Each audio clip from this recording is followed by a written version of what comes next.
Bismillahirrahmanirrahim. Assalamualaikum warahmatullahi taala wabarakatuh dan salam sejahtera. Cikgu-cikgu sekalian, apa khabar cikgu-cikgu pada saat ini? Saya memperkenalkan diri saya, Puan Nur Rafiza binti Muhammad Noor. Saya adalah seorang kaunselor di Pejabat Pendidikan Daerah Petaling Utama. Cikgu-cikgu, pada hari ini saya ingin berkongsi satu topik yang sangat dekat dengan diri saya dan sangat saya ingin berkongsi dengan cikgu. Tajuknya adalah sayangi dirimu cikgu. Sebab apa kita ingin membuat tajuk ni dan kenapa kita nak berkongsi perkara ni? Kerana cikgu dalam keadaan sekarang, dan kalau kita tengok kajian, antara salah satu daripada profession yang memberi tekanan ataupun tekanan yang tinggi, dalam keadaan memberi tekanan yang tinggi adalah dalam profession perguruan. Salah satulah ya, terutamanya dalam keadaan sekarang ni yang kita lalui dengan PDPR, bukan sahaja tekanan tu dilalui, dirasai oleh guru, dirasai juga oleh murid, dirasai oleh ibu bapa dan mereka-mereka yang terkesanlah. Jadi bukan kita saja yang terkesan, tapi untuk hari ini cikgu, saya nak fokus kepada cikgu. Dan antara perkara juga yang ditimbulkan oleh guru, yang dikongsikan oleh guru kepada saya sebagai seorang kaunselor adalah tekanan disebabkan workload, ketidakadilan dari segi kerja, masalah komunikasi dengan pentadbir, coping dengan anak-anak, coping keseimbangan kerja dan rumah, maksudnya keseimbangan tugas, mungkin juga masalah dari segi had pelajar yang sukar kita nak handle, dan ada mungkin masalah dengan ibu bapa ataupun juga masalah antara rakan sejawat. Jadi dalam situasi guru ni ada banyak isu yang melibatkan guru, dan hari ini saya nak berkongsikan bagaimana cikgu menangani perkara ini dan bagaimana cikgu perlu fokus kepada diri cikgu untuk sayang diri cikgu, agar kita tak nak lagi guru kita semakin ramai dalam data mengalami kesakitan. Bukan saja kesakitan fizikal, juga kesakitan dari sudut psikologi. Ada yang sakit fizikal, dia jadi sakit psikologi. Ada yang sakit psikologi, dia jadi sakit fizikal. Jadi ambil ilmu ni cikgu supaya perkara itu tak berlaku pada kita. Kita ambil langkah-langkah pencegahan.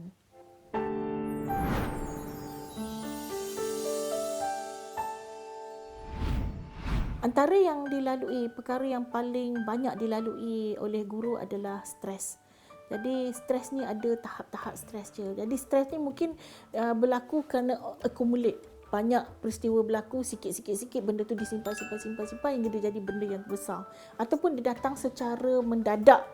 Mungkin ada hal melibatkan peribadi berlaku, dia akan berlaku. Jadi berlaku kepada cikgu berkenaan hingga dia rasa tak boleh nak kawal lagi. Jadi stres ni dia boleh berlaku kepada sesiapa. Cuma stres yang tak terkawal dengan emosi yang mendalam ataupun emosi yang tinggi tu yang kita perlu berhati-hati. Yang kedua adalah burnout. Burnout tu cikgu tu dia rasa dah kepenatan yang melampau.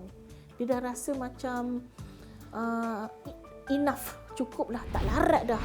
Benda tu yang membuatkan dia rasa macam muak dah dengan perkara tu. Ataupun dia akan jadi macam fatigue disorder. Macam fatigue disorder tu dia macam keletihan yang melampau hingga kan dia rasa dia tak dapat nak bergerak dah.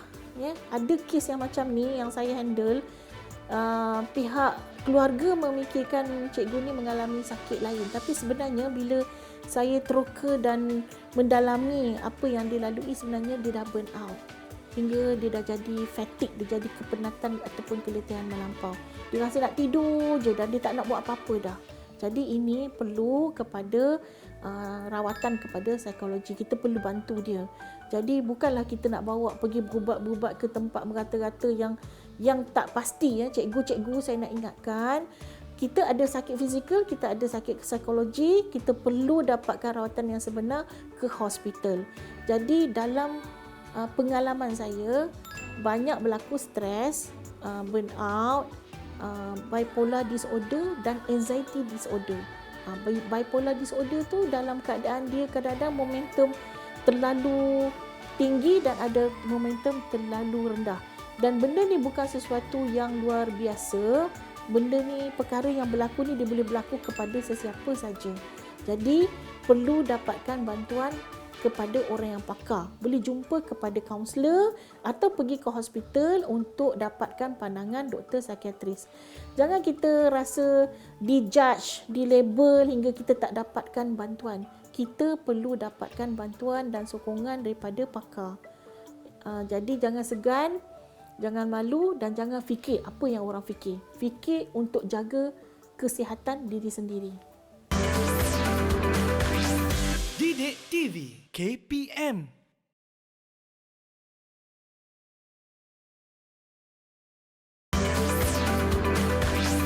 Didik TV KPM.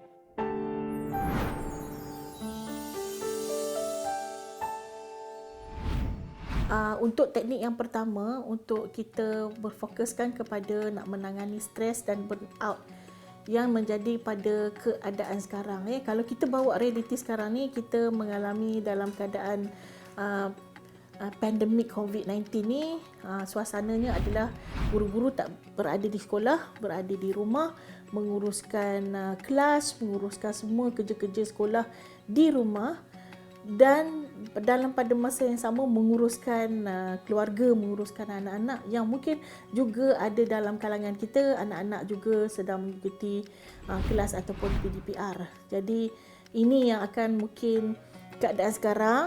Teknik yang pertama, cikgu, yang paling mudah adalah cikgu bila cikgu rasa stres, cikgu duduk dalam keadaan yang tenang dan tarik nafas.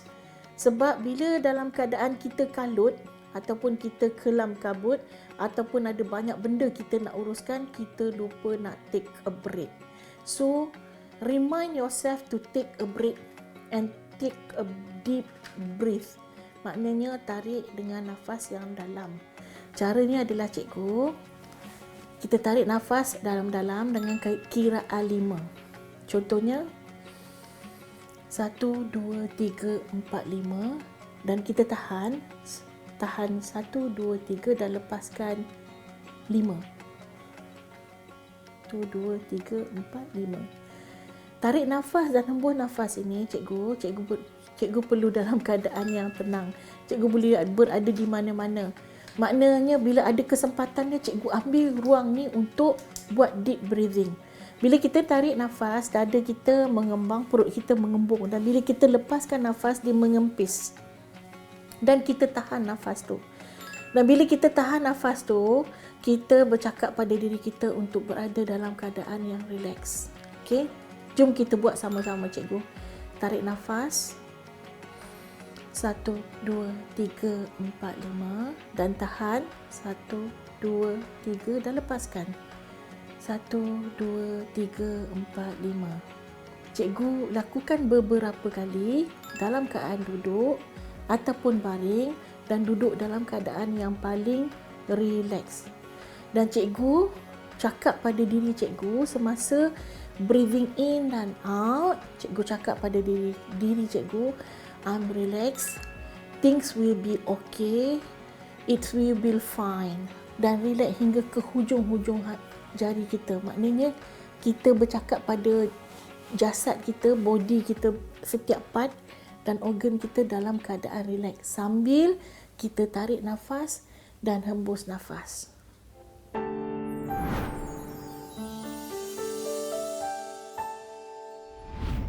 Okey, cikgu. Bagi tips yang kedua, saya suka nak share tentang apa dipanggil practice mindfulness and acknowledge your feeling. Bagaimana kita nak buat teknik mindfulness ni adalah kita seiringkan dengan teknik deep breathing tadi. Sambil kita tarik nafas dan hembus nafas, kita lalui dulu mindfulness ni ya. Mindfulness ni cikgu cuba merasai keliling cikgu. Contoh sekarang cikgu sedang duduk ke baring ke, cikgu rasa sekeliling cikgu ni.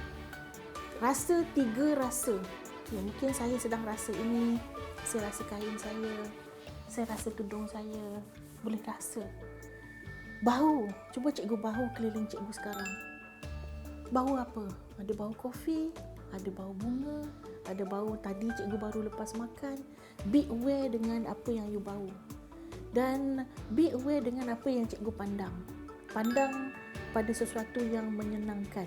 Jadi ketika cikgu buat deep breathing dan mindfulness ni, cikgu boleh juga meletakkan diri cikgu tutup mata dan membayangkan berada di satu tempat yang nyaman dan lapang. Tapi cikgu, mindfulness ni bermakna kita ni duduk di saat ini. Kita membawa fikiran kita ni macam kita tidak membiarkan pemikiran kita ni merewang-rewang ataupun melayang-layang. Kita pegang fikiran kita ni berada sama ada rasa kekosongan, tak ada fikir apa-apa, ataupun kita, untuk nak membawa tak mikir apa-apa tu kita memikirkan atau membawa pemikiran kita waktu itu. Maknanya cikgu berada momen ini bersama dengan saya. Itulah mindfulness.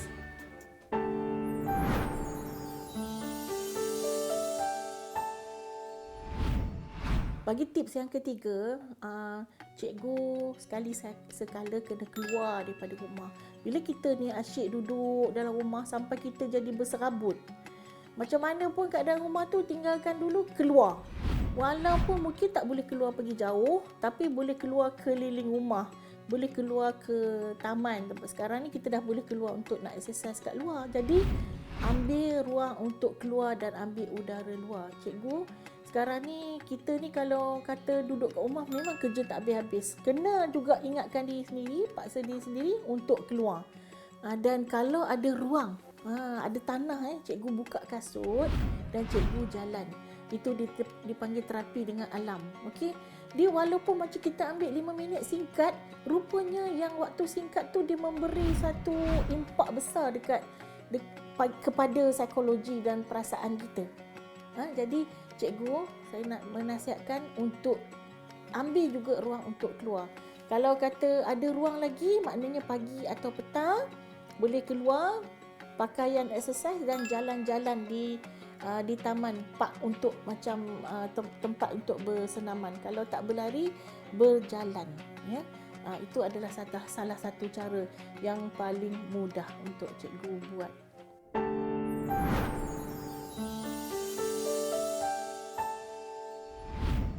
Okey cikgu, masa kita nak jalan-jalan kat luar tadi tu cikgu boleh juga praktis mindfulness dan juga boleh praktis deep breathing. Tambahan pula kita berada dalam environment oksigen yang tinggi, kawasan yang pokok-pokok kan. Jadi itu memang tempat yang paling best lah cikgu, ya. Dan kalau saya tak sampaikan pun, saya rasa cikgu mungkin dah praktiskan. Bagi yang keempat cikgu, saya nak mengingatkan diri saya dan mengingatkan diri cikgu, rupanya yang keempat ni tips yang paling macam perlu saya sampaikan very seriously. Sebab tip yang keempat ni adalah diet media. Apa dipanggil media diet?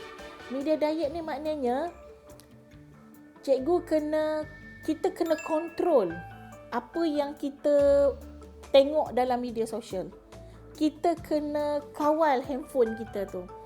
Ada juga orang yang dia terkesan apabila dia terlalu mengikut berita tentang COVID-19 ni ataupun tentang perkara-perkara yang disampaikan melalui yang virus ni macam disampaikan, tak dapat dipastikan mana yang benar, mana yang salah. Saya nak mengingatkan kita jangan terperangkap dengan trend, terperangkap dengan media, terperangkap dengan viral yang disampaikan tu hingga kita jadi confused, keliru, kebimbangan dan ketakutan. Jadi sekali-sekala diet media ataupun media diet, kontrol social media di tangan cikgu sendiri. Cikgu sedar, cikgu jangan terperangkap. Jadi kawal, itu adalah pilihan cikgu. Okay, jadi berhati-hati dengan apa yang news ataupun berita input yang kita dapat tu. Kita tak tahu kebenaran yang mana yang betul, yang mana yang salah. Dapatkan resources yang betul. Jadi jangan terperangkap dengan viral. Jadi itu yang saya nak pesankan, yang dikatakan media diet. Didik TV KPM.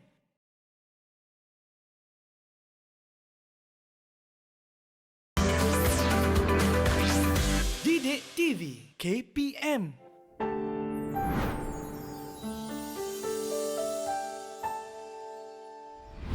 Tip yang kelima adalah senaman. Dia boleh bergerak sekali dengan cikgu pergi outside, ya, bergerak ke taman, exercise, running, riding, sambil kita bercakap dengan anak-anak, sambil kita bersembang, sambil kita buat exercise di luar. Sekarang ni cikgu, kalau saya tengok dekat TikTok tu ada banyak exercise yang kita boleh buat outdoor dengan indoor. Kita boleh tengok dekat YouTube, kita boleh tengok dekat TikTok, ada very interesting exercise yang diberikan hingga kita rasa tak jemu. Jom kita cuba cikgu, jom kita cuba, sebab bila kita buat ni sikit-sikit, lama-lama dia beri kesan juga pada kita. Mungkin ada cikgu yang baru nak mula ataupun belum mula, jom kita mulakan sama-sama. Senaman untuk kesihatan fizikal dan psikologi kita. Bila kita senaman, actually dia akan keluarkan satu hormon dopamin ni yang akan membuatkan kita rasa excitement dan rasa cergas dan rasa sihat dan rasa ceria dan rasa gembira. Jom kita exercise.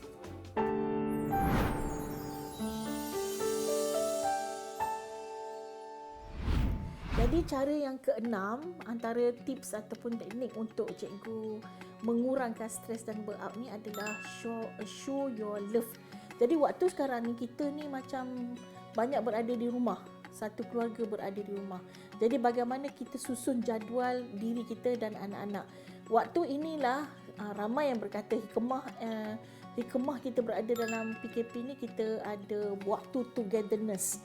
Ada waktu untuk kita momen membina kenangan dan mencipta kenangan bersama. Jadi kita ada permainan solat bersama, makan bersama. Jadi pada jadual togetherness tu mesti juga ada jadual untuk ruang personal masing-masing.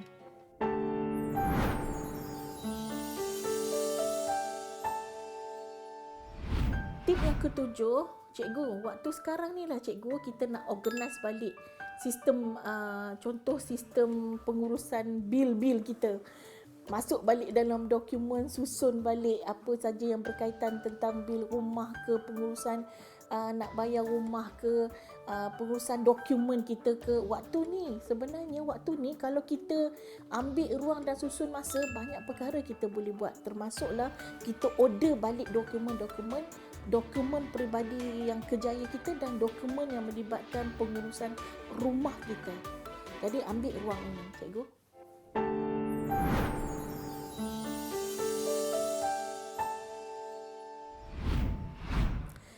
Tip yang ke-8, cikgu, let's get creative. Okey, saya dah tengok banyak rakan-rakan saya dalam Facebook share, mereka dah start balik hobi-hobi lama. Gubah orkid. Lepas tu macam adik saya sendiri dah pandai mengecat, pandai nak create design-design. Sebab tu kalau katakan sekarang ni kita pergi DIY, banyak barang habis. Saya sendiri pun dah start balik hobi lama saya suka mengait. Jadi saya start dengan mengait balik.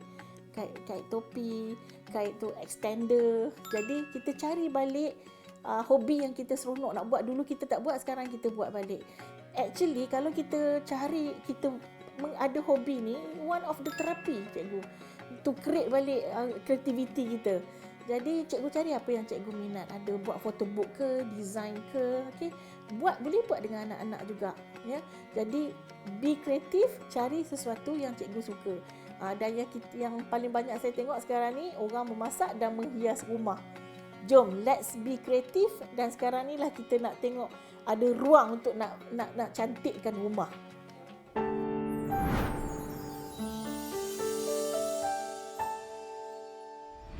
Bagi tips yang ke-9 dan ke-10 ni, iaitu saya cadangkan cikgu buat satu journal dan cikgu catatkan apa yang berlaku dalam keadaan sekarang ni.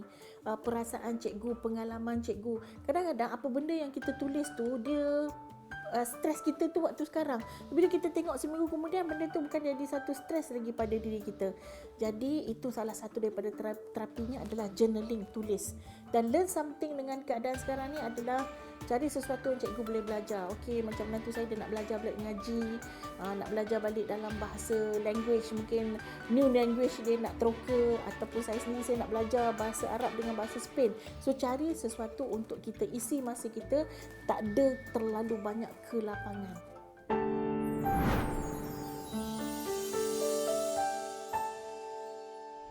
Cikgu, tips yang ke-11 adalah bersyukur dengan apa yang kita ada sekarang.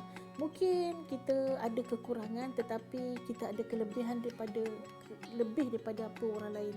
Jadi walau apa pun berlaku dalam saat yang sukar ni sekarang cikgu, kita masih bersyukur ada tempat berlindung, ada makan minum lagi, dan ini adalah boleh meraihkan the sense of hope and the sense of positive thinking.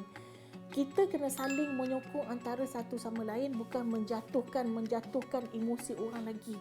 Kalau orang tu tengah down, kita bagi sokongan. Positive thinking ni bukanlah kata sampai kita macam tak boleh merasai emosi kadang-kadang kita down. Tapi bila kita down, kita jangan tenggelam dengan perasaan yang down tu, kita kena cepat-cepat bangunkan diri kita. Jadi kena be aware dengan apa dalam fikiran dan perasaan kita. Bersyukur dengan apa yang kita ada. Dan yang ke-12 adalah jaga diri sendiri. Take care of ourselves. Selalu ingatkan diri, how I have been take care of myself. So today apa yang I buat untuk jaga diri saya sendiri. Sebab kalau cikgu tak jaga diri cikgu, macam mana cikgu nak jaga orang lain, anak-anak, keluarga kita? So kita kena jaga diri kita dulu. Jadi sebagai rumusannya, kepada pihak majikan ataupun pada pihak pentadbir sekolah, kepada pihak organisasi, mungkin boleh bantu untuk lebih be alert tentang keadaan dan condition warga sekolah kita, iaitu guru-guru kita. Jadi cikgu, sebelum kita tamatkan sesi kita pada hari ini, pada slot ini, saya nak cikgu membawa kepada apakah pelan tindakan cikgu. Jadi kita dah bincangkan banyak tips tadi. Jadi cikgu ambil mana yang cikgu mudah untuk cikgu gunakan. Yang penting cikgu buat tu bukan untuk saya, tapi cikgu buat untuk diri cikgu. Cikgu, sayangi dirimu cikgu. I love you, love yourself. Sehingga kita berjumpa lagi untuk lain episod. Semoga kita salam ceria daripada saya dan salam bahagia. Jumpa lagi. Assalamualaikum warahmatullahi taala wabarakatuh.